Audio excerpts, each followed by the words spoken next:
Hello hi नमस्कार story with प्रतापर आउ एक नुआ कहानी को आपन को स्वागत। दर्शक बंधु आउ नाहंती भारतर पूर्वतन प्रधानमंत्री मनमोहन सिंह हेले आज मने पड़ जाए अनेक कथा। से जड़े भल अर्थनीतिज्ञ राजनीतिज्ञ नुहे एसबुर ऊर्ध्वर से थिले जड़े भल मनीष। मनमोहन कथा बा भाषण रे केबे शायरी कविता शुणा मिलता है। से दिन 15तम लोकसभा चली था। शासक दल रे कांग्रेस आउ विरोधी आसन में बीजेपी।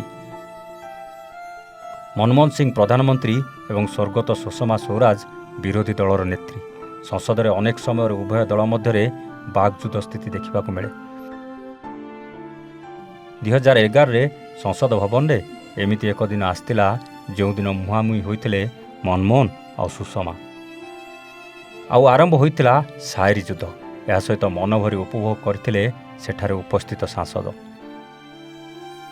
मनमोहन सिंह इकबाल एक शायरी पढ़ते।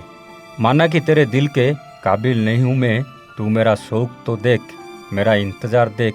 जहाँ को सुनिबा परे सुषमा स्वराज प्रति उत्तर रखते। ना इधर उधर की तू बात कर, ये बता कि काफिला क्यों लूटा। हमें रह जाना से गिला नहीं, तेरी रहबीर का सवाल है।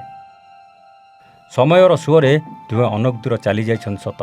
अनेक दिन पूर्वर चली जाइथिले सुषमा स्वराज आ गतकाली चलीगले मनमोहन सिंह। हेले स्मृति मन रहिबो सबुदिन दिल्ली एम्स रे परलोक परे मर शरीर को तांको बासभवन को अणा जाइतिला। उदारीकरण अर्थनीतिर बिंधाणी मनमोहन सिंह दुईथर प्रधानमंत्री थिले।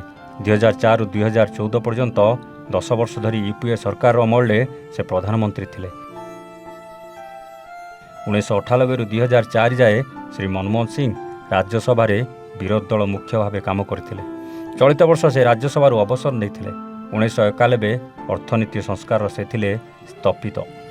भारतीय अर्थनीति रे से छाप छाड़ी जाइछन्ति। आज पई रोचु आमे पुणी आसीबु आउ एक नुआ कहानी सहित स्टोरी विथ प्रताप रे।